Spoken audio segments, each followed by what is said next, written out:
Tamo de volta, senhoras e senhores, Doses Milionárias. É o seguinte, ó, você tá acompanhando pela 98.1 FM, muito bom dia, quero te convidar para você vir aqui agora para as redes sociais, você topa? Muito simples, pega o seu smartphone aí, sim, o seu celular, pega ele, abre aí no YouTube, você tem aplicativo do YouTube no teu celular? Claro que tem. Pode ser no Instagram também? Pode ser no Instagram, a vantagem do YouTube é porque eu consigo ver a tua mensagem e consigo ler aqui no ar. Entendeu? Se preferir no Instagram, sem problema, pode vir que a gente tá ao vivo lá também. Você vai entrar então ou no Instagram ou no YouTube, você vai digitar tudo junto assim, ó, Doses Milionárias. Milionárias é M-I-L-I, hein, pessoal? Doses Milionárias. E vem pra cá porque a gente tá ao vivo aqui. Eu quero que você participe do nosso programa ativamente. Vamos que vamos falar sobre gestão de pessoas. Você tem habilidade para isso? Tem algumas pessoas que dizem que nem de pessoas gostam. Liderar não é fácil, entender de pessoas também é um grande desafio, mas tem um caminho, a gente pode aprender.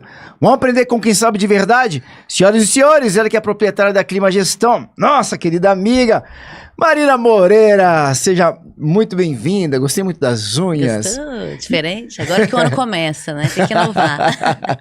Feliz 2024, então, agora pra você. Sim, pra nós. Tudo bem, Marina? Tudo ótimo. Maravilha, curtindo esse clima bem surpreso de Brasília. Ontem tava bem sol no meio da manhã, na hora do almoço choveu bastante. Choveu de alagar aqui, um pedaço da Asa Norte, que a gente tá aqui localizado. E hoje tá com a carinha de chuva. Vamos ver ao término do programa como é que vai estar o clima. Sim. Até o final do programa, daqui a 3 horas. Deve Cada fazendo momento sol. uma novidade. A Brasília é a nossa querida bipolar. Marina, vamos falar sobre um tema muito desafiador, ao meu ver. As pessoas têm reclamado muito de equipe. Ontem a gente estava conversando aqui com o pessoal da Pastelaria Viçosa. Legal. Né? Uma empresa que tem 60 anos de existência. Os caras são gigantescos, né? E eles fazem um trabalho muito lindo, porque além de serem muito grandes e ter uma empresa muito estável, eles são uma empresa que dá uma oportunidade para o primeiro emprego. Que legal. E ontem ele estava até fazendo uma brincadeira, mas assim, uma brincadeira com uma certa seriedade, porque eles estão com, se eu não me engano, 6 a 8 vagas em aberto há 8 meses lá. Nossa. E aí, o recurso humano deles, eles pedem o seguinte, ó, a pessoa não precisa saber falar bem, não precisa saber fritar um pastel, não precisa saber moer uma cana, não precisa saber atender público, não precisa ter passado por nenhum emprego antes. Não precisa saber nada, ela só precisa de 2 coisas. A primeira, topar trabalhar em grupo. Então eu tenho um sentimento de trabalho em grupo. Isso é importante. Né? E em segundo lugar, ela precisa de compromisso. Porque nem para as entrevistas as pessoas que eles chamam, elas estão indo. Vamos falar um pouco então sobre gestão de pessoas dentro de um mercado que está, ao meu ver, bem desafiador. E o que fazer, muitos empresários aí estão pedindo socorro, Marina. Mesmo com pouca exigência, né? Pedindo o básico ali, realmente as pessoas não estão aparecendo. É um desafio, viu? Muito grande isso. Interessante esse caso. Você tem se deparado com desafios assim de as pessoas, por exemplo, não irem nem para entrevista? Muito. Ou tem ido para entrevista e não tem ido trabalhar, mesmo aprovado. Mentira. Meu Deus! Tem. Não, peraí, o cara mandou... Olha só, pessoal, mandou o currículo, foi à entrevista, foi aprovado, aí ele se satisfez ali. Não, já ganhei, não preciso, não foi trabalhar. E não vai mais. É um funil, né? Muita gente se inscreve, pouca gente quer realmente, atende a expectativa, a necessidade e segue com isso. E aí, o que fazer, hein? Porque aí entra uma situação... Algumas pessoas dizem assim, ó, seja cuidadoso no processo de escolher, no processo de contratar, mas seja rápido no processo de demitir. Mas talvez algumas pessoas estejam com medo até de mandar embora, né? Porque às vezes eu penso, tá, mas eu vou mandar embora, vou desligar, e quem que eu vou trazer no lugar? Tá, ajuda a gente aí a trabalhar com essa parte de gestão de pessoas. Marina, o que fazer diante de um mercado tão desafiador, pelo menos lá de cá, de quem tá contratando? Eu acredito que para não ficar na mão, é interessante ter uma previsibilidade, entendendo como que tá essa sazonalidade de rotatividade. Se eu tiver esses dados e indicadores dos anos passados, eu consigo me antecipar e antes dessa oportunidade aparecer, já começar a buscar. E buscar alternativas para vender a vaga, né? Para tornar ela mais atrativa. A gente faz uma verificação de atratividade na Clima para entender quão atrativa está essa oportunidade. Porque tem as pessoas que estão trabalhando, que podem estar de olho, tem as pessoas que estão no mercado, né? E tem as outras vagas que estão competindo com essa vaga, no caso que está aberta, buscando perfis semelhantes. Então, é um mercado competitivo e quanto mais for visto e de maneira estratégica, melhor for atuado, a gente consegue, sim, alcançar pessoas. Não é tão simples como já foi. O mercado já foi um pouco mais com a avanço maleável, da vamos dizer internet, assim. hoje com a facilidade de comunicação, né, de disponibilizar essa oportunidade, acaba se tornando uma dificuldade maior. Tá. Em conversas com os empresários assim, qual que você tem enxergado e tem se deparado assim, com um grande desafio quando se fala de gestão de pessoas? Geralmente são dois, assim, atração, né? Porque se a gente não contrata gente boa, é até difícil fazer essa manutenção, gerar essa retenção e esse engajamento. Então, quando a gente busca entender como que está essa atração, a gente visa olhar quais canais estão sendo anunciados, como que está sendo esse anúncio, para buscar alternativas estratégicas, como o marketing faz, de fato, para que a gente consiga captar a atenção dessas pessoas. Você está trazendo uma coisa tão interessante, né? Talvez algo até um pouco desprezado, talvez, por alguns empresários, ao meu ver. Quando tem aquela pesquisa lá e sai o resultado das 10 empresas mais desejadas para se trabalhar, né? A gente tem aqui em Brasília o caso do Sabin, que normalmente está entre as 10 empresas mais desejadas para se trabalhar no país, e é uma grande vitória. Parabéns a toda a equipe lá do Sabin, que é daqui de Brasília. Nos dá muito orgulho, né, em relação a isso. Mas eu vejo que muitos empresários desprezam isso, né? E não estão entendendo a importância disso. Agora, é interessante a gente ver que no mercado atual, e você está trazendo um dado importante, no mercado atual, quanto que isso é importante. Porque se o Sabin está lá na ponta, significa que o Sabin se tornou uma empresa desejável para se trabalhar. Ou seja, enquanto muita gente está procurando aí, batendo na porta e tem gente não vindo, e talvez seja a realidade de muita gente no mercado, talvez o Sabin tenha fila de pessoas ali esperando a oportunidade para poder fazer parte da equipe.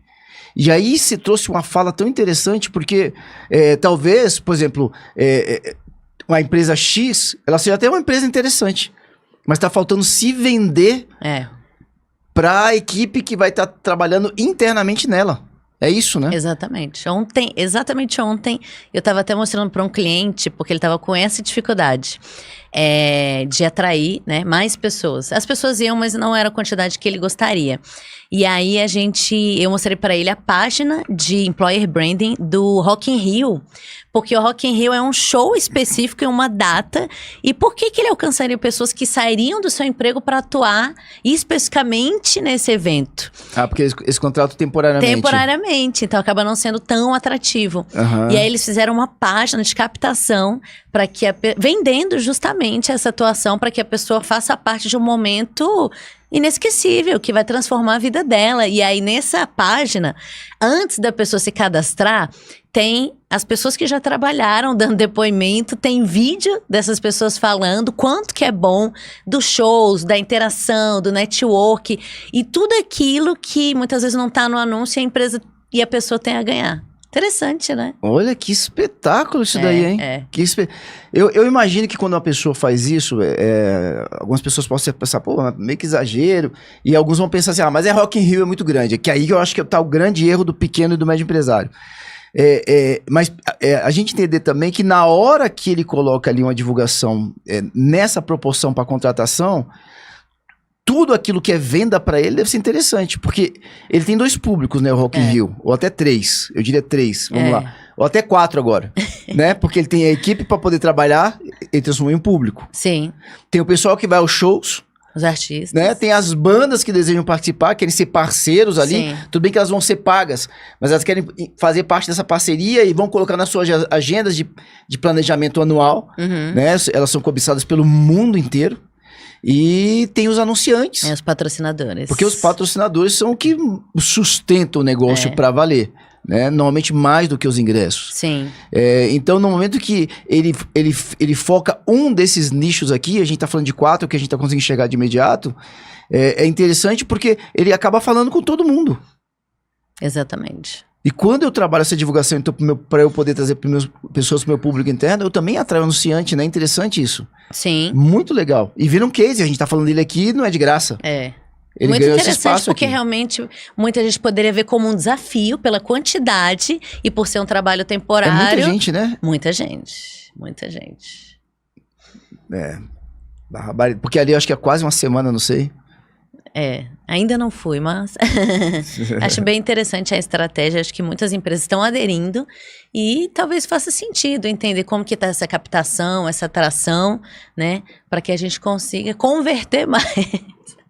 Mas boas pessoas, né? Porque senão esse problema volta a acontecer. A rotatividade, a cultura, tudo isso daí acaba sendo influenciado. Ter um cuidado, assim, talvez até avaliar como que a minha empresa está sendo vista pelas pessoas. Pode ser um termômetro interessante, porque agora no carnaval eu fui ao shopping com meu neném, tava eu, Rayane, a mamãe dele e ele, né? A gente tava brincando e de repente uma pessoa me viu. Eu olhei assim, falei, conheço, mas não tava lembrando de onde, né? E aí ela trabalhou com uma pessoa próxima minha por um bom período. E ela falou, ô, Léo, tá lembrado de mim e tal. E eu fui ali forçando pra lembrar e depois eu acabei lembrando. Legal. E ela começou a contar e tal, saudade daquela época, o pessoal, e contando da empresa, que eu conhecia os proprietários, né? E o marido dela tava junto. E foi muito interessante porque ele fez questão de falar bem da empresa. Que legal. Ou seja, provavelmente essa moça, quando chegava em casa, ela falava bem da empresa pro marido. Ah, ele falou bem da empresa que ela trabalhava. Falou bem. Eu falou, pô, gostava Legal. muito. Ele até fez uma comparação do tipo, dos lugares que ela já trabalhou, foi que eu gostei mais, porque dava oportunidade, respeitava e tudo mais e tal. Pode ser também um termômetro interessante, né? Sim. A gente começar a se perguntar, como é que será que, sei lá, os familiares do meu colaborador enxergam a empresa onde ele está? Com certeza. Ou os vizinhos, ou os amigos. Pode ser uma questão interessante para a gente poder ter uma percepção de como é que o mercado nos vê como um Marca espaço, empregadora, né? Como uma empresa empregadora, né? Tem até alguns canais em que as vagas são anunciadas, como vagas.com, Indeed, que já tem essa reputação da empresa. tem isso? Muitos Que bacana. ex-funcionários Aham. passam a avaliar a liderança, a comunicação, vários fatores. Algumas são até mais específicas.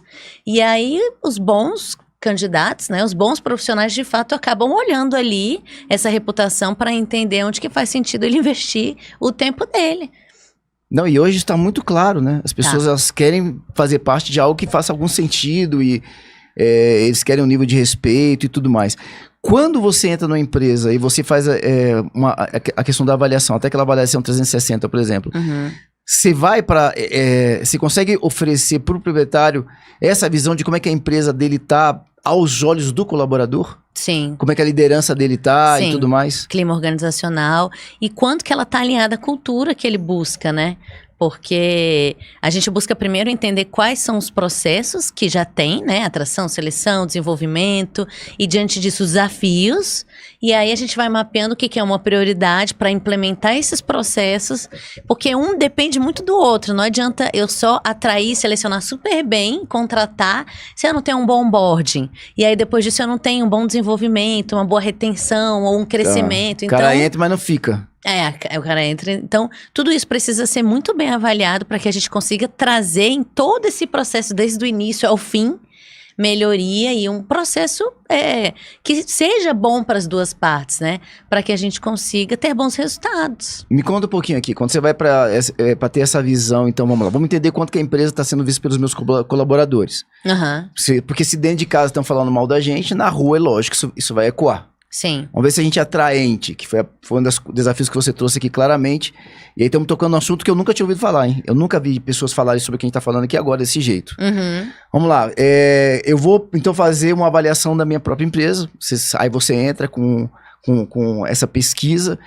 Eu queria que você pudesse trazer para a gente, assim, da experiência que você já teve.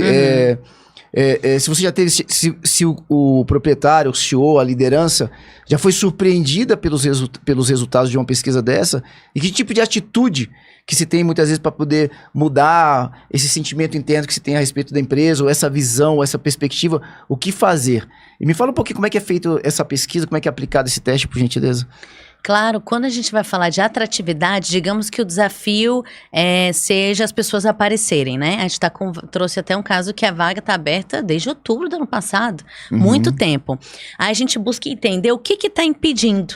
Então, primeiro a gente analisa essa posição e quais estratégias estão sendo usadas, quais canais está sendo compartilhado, tem um software para isso, quais testes, exigências, como que está sendo essa escala de trabalho, o salário está compatível com o mercado, essa descrição e benefícios estão claros, porque a gente vê muito que as empresas anunciam os requisitos, esquecem dos benefícios, e são justamente os benefícios que vendem a sua oportunidade, né? Então a gente busca entender como que tá esse anúncio, para que a gente entenda também no mercado como que isso está sendo praticado, né? Diante das empresas que estão anunciando, então a gente avalia isso também com quem que a gente está competindo, faz um benchmarking, digamos assim, e também com as pessoas que estão com a carteira aberta. Tem um site que chama-se salario.com.br, e lá a gente consegue até entender se o CBO, que é o Cadastro Brasileiro de Ocupação, que é o código que vai na carteira de quem vai ser fichado, ele está compatível, essa descrição da atuação está compatível com a nomenclatura da posição. Então, não adianta eu ter uma descrição de uma posição mais alta e o nome júnior, né? O nome auxiliar. Então, até isso, né? Tanto do nome da posição até a descrição precisa estar compatível. Tem um conjunto de fatores aí, então. Muito. Mas me conta que quando você vai para avaliar qual é o sentimento da equipe em relação... Porque muitas vezes os talentos vêm até por indicação. Né? E é bacana quando você vai no lugar e você fala, eu trabalho em tal empresa, as pessoas ficam curiosas. Poxa, é mesmo? Me conta como é que é lá. Muito. É gostoso isso. Isso é super também engajador. Né? Você tem orgulho da organização da qual você faz parte e tal. E a gente sempre quer saber o que as outras empresas estão praticando, né? Gera uma curiosidade. Com certeza, se alguém aqui em Brasília fala assim, eu trabalho no SEIB, as pessoas falam, que bacana. Como é que é lá? Eu gosto do SEIB, como é que é o dia a dia? As pessoas querem saber, independente da área, né? Me conta que quando você vai para dentro de uma empresa e você faz um levantamento e há insatisfação em relação à empresa por parte da equipe, que tipo de atuação que vocês fazem? Primeiro, assim, só me conta um pouquinho como é que é esse teste, como é que você levanta isso. Legal. E como é que normalmente as lideranças recebem, de repente, o feedback que não é tão legal. Até está relacionado às vezes a ela, né? Porque 70% do engajamento está muito relacionado à liderança. Opa, pegou aí, hein, pessoal? Segundo a Gallup, né? Então, se a gente entra e vê que está tendo ali, digamos, uma rotatividade, insatisfação, a gente aplica um diagnóstico para mensurar isso, né? Uma pesquisa de clima. É um teste? Exemplo. Um teste anônimo, como anônimo em que a gente tem algumas perguntas e todos os níveis hierárquicos respondem, né? Geralmente a gente influencia para que seja respondido ali dentro do horário de trabalho, a empresa disponibiliza um computador, mostra a importância, né? E assegura a equipe sobre esse anonimato. E aí tem algumas perguntas para que a gente consiga identificar os fatores base, como: eu tenho clareza sobre o que espera de mim? Porque aí, se a pessoa tem, ela consegue entregar uma proatividade. Eu tenho os materiais e os equipamentos suficientes e necessários para que eu consiga trabalhar. Então, tudo isso a gente consegue identificar para entender qual é o nível que a gente vai precisar trabalhar. Tá. Aí começam a vir as respostas. Ou seja, pelo que você está me falando, ele é bem pontual e te mostra exatamente onde que está o furo, né? Não é assim, tá satisfeito ou tá insatisfeito? Não, você tá fazendo perguntas bem pontuais. É isso daqui que tá com problema. São bem direcionadas e as respostas são tabuladas. Ok. Né? Não escrevem. Ok. Tá. Ou seja, na hora que falou que não, que tá negativo, é hora de mudar. Só que você trouxe um dado antes aqui importante, né? Sobre que 70% foi isso que você falou? Segundo a Gallup, 70% do nível de engajamento do time é o resultado, né? É a influência da liderança. Tá, então é o relacionamento ali com a liderança, principalmente a liderança imediata, imagino eu. Sim. Tá, o que fazer nesse momento? Já houve caso você pegar ali que a equipe tava desengajada, tava tendo alta rotatividade e foi constatado que o desafio estava com a liderança imediata ou até, de repente, uma liderança mais sênior, e aí vocês tiveram que trabalhar nesse sentido? Já aconteceu? Muito, assim. Muito, porque a liderança é uma posição delicada, né? Ela é cobrada por todas as áreas, assim, pelo cliente, pelo colaborador, pelo superior. Então, ela de fato precisa de um apoio para que ela consiga não se envolver tanto, porque ela precisa agir de maneira humanizada, já que ela está lidando com pessoas, mas ela está imersa na operação, então muitas vezes ela é influenciada, então ela age de maneira emocional. Então quando ela tem uma mentoria, um desenvolvimento, né, para apoiar essa atuação dela, o resultado dela é outro. É interessante isso, né? Tá, nesse momento, vocês vão trazer a pessoa, então, para um processo de mentoria, é isso? De mentoria, um acompanhamento, entendendo ali as competências do cargo, aquele resultado que a gente teve e tudo aquilo que a gente pode desenvolver para alcançar melhorias nesse clima organizacional. Uhum. Como é que é para o líder receber uma notícia dessa? Ó, a empresa, o grande desafio da empresa hoje é você. Aí a gente está falando de um líder estratégico e não tático, né? Não é o líder gerente que está na operação. A gente primeiro começa ali com estratégico, um dono, o que ele visa alcançar, se aquilo ali faz sentido. Porque se o dono, ele sabe fazer tudo, mas não faz e só cobra, né? Ou se o dono não apoia essa liderança, aí a gente começa a ter uma queda, assim, de produtividade, uma falta de representatividade, porque o líder gerente, ele representa o dono dentro da operação. Então, essa atuação da liderança, desde o papel estratégico, precisa estar muito bem alinhada. Então, tudo isso começa com o líder, que eu digo, o gestor, o dono. Aí a gente vai para o gerente, para que cada um, e a gente entra nas necessidades básicas do engajamento, que é cada um tenha clareza da sua missão, do seu papel ali, da sua responsabilidade, e que um veja que está nada mais do que complementando a atuação do outro. Tá, mas me conta aqui, quero saber como é que se o líder brasileiro, ele tá maduro para receber esse tipo de crítica, assim. É uma crítica, né? E de repente é uma crítica da equipe. Sim. Tá, só que é a minha empresa. É. E aí, como é que eles normalmente recebem? Eu acredito que tem líderes e líderes, alguns não recebem tão bem, passam a reclamação ou veem isso como uma reclamação da equipe e simplesmente responsabilizam a equipe. E tem outros que também a gente busca estratégias para como passar essa informação para ele, que na verdade é uma oportunidade. Então, se ele busca que a equipe ouça o feedback dele, até melhore, ninguém é melhor do que ele para dar o exemplo em relação a isso, né? Então, a gente eleva esse nível de consciência sobre a importância de estar aberto a aprender, a ver que sempre há algo a melhorar, porque se eu recebo uma informação e eu não recebo bem, ou eu vou atacar ou fugir, não vai fazer com que eu mude, não vou me responsabilizar, ou eu vou pegar isso, digerir, entender, refletir e através disso ver como uma oportunidade para que eu consiga melhorar a minha atuação. Não, bacana, porque a gente tá mexendo numa coisa bem delicada que é o ego, né? É o ego. Por isso que a forma como é falado, por quem vai ser falado, para que não exponha a pessoa, né? Tá, mas comumente, dentro daquilo que você tem tido como experiência, o empresário brasileiro, ele mais aceita e se entrega dentro do processo, ainda que você tem que apresentar de uma forma um pouco mais cuidadosa, que eu acho que é natural isso. Ele mais aceita o processo e mergulha no processo de mudança do que ele resiste. E de repente, sei lá, não quero nem saber, o pessoal tá tudo errado. Se colocar na balança, tem mais gente mergulhando no processo de mudança? Quando a gente entra para atuar de maneira a melhorar esse clima organizacional, a gente já deixa bem claro que todo o nosso trabalho é feito com mudança. Tá. Então, se não existe mudança, não vai ter outro resultado. Então, não tem por que nem nos contratar, porque senão tudo aquilo vai ficar no papel. Então, na verdade, assim, se a pessoa não estiver disposta a mudar, ela não vai querer enxergar e ela não vai querer ouvir, não vai querer fazer. Então, se a gente já entra com essa conscientização de que é necessária mudança para que haja melhoria, a pessoa tende a abraçar mais a calma no decorrer desse caminho. É que não é tão fácil. Vem cá, Maria, você falou que a primeira coisa era essa questão, então, da atração. Tá, a gente falou aqui um monte. A segunda coisa era o quê que você falou como um grande desafio nessa parte de gestão de pessoas? A primeira, atratividade, né? A segunda é um engajamento. Ah, tá. Botar o cara com sangue no olho, o sentimento de dono, o cara vestir a camisa mesmo. Compra as ideias, faça, execute, não só quando alguém tá olhando, né? E a gente, olhando para a base dessa necessidade de que uma equipe precisa para que ela consiga ter o mínimo para estar engajada, a gente olha para essa clareza da responsabilidade, da atuação, do que se espera. Por mais que a gente contrate uma pessoa muito boa, ela está indo entregar algo alinhado com a empresa. Então, a empresa deixando claro isso para ela, não só falando, mas de maneira escrita.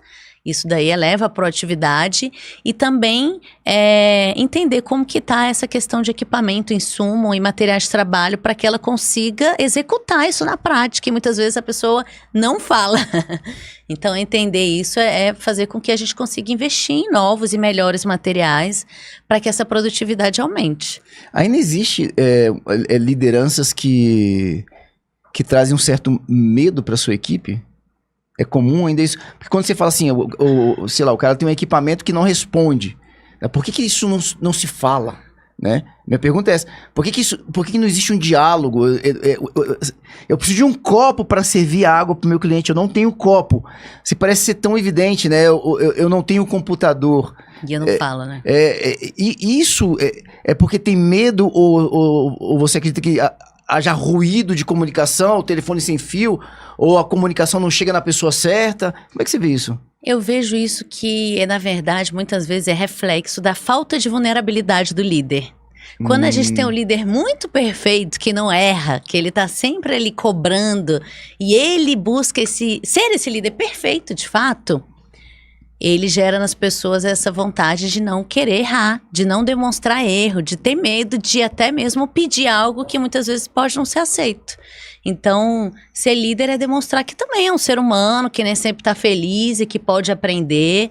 Então, eu acredito que buscar melhoria e abrir para a equipe que está aberto, né, a buscar alternativas para melhorar esse ambiente de trabalho, faz com que as pessoas confiem nessa liderança. Porque se a pessoa não fala é porque ela não confia.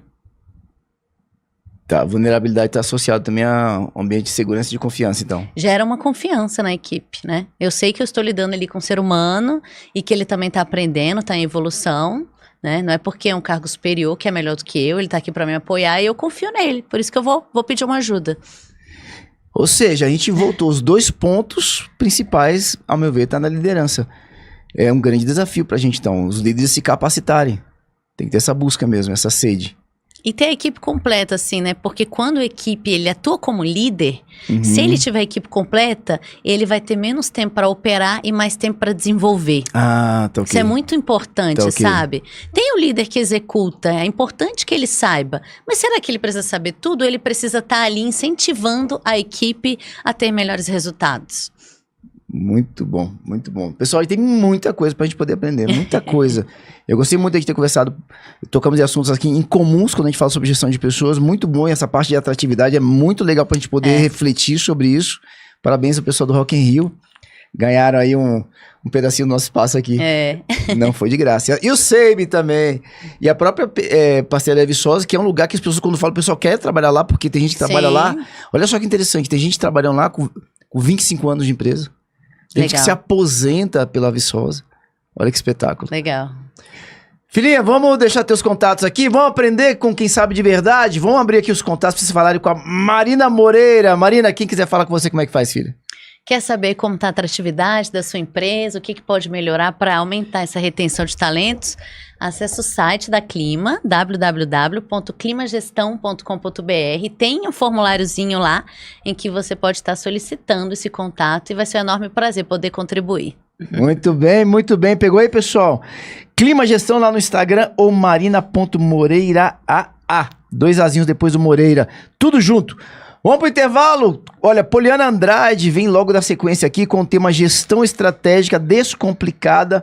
Agora a gente vai para a gestão de negócios mesmo. Método Exponencialize 10 em 2. Será que são 10 anos em 2? 10 meses em 2? O que será que é? Mas que negócio é bombástico. É 5 vezes mais. Interessante. 5 vezes mais, vamos de cabeça. Ela é diretora da I&D Consultoria. Daqui a pouquinho, logo depois do break. Marina Moreira, obrigado, querida. Obrigada, viu? Bom final de semana. Honra nossa te receber. Rápido break. A gente já volta.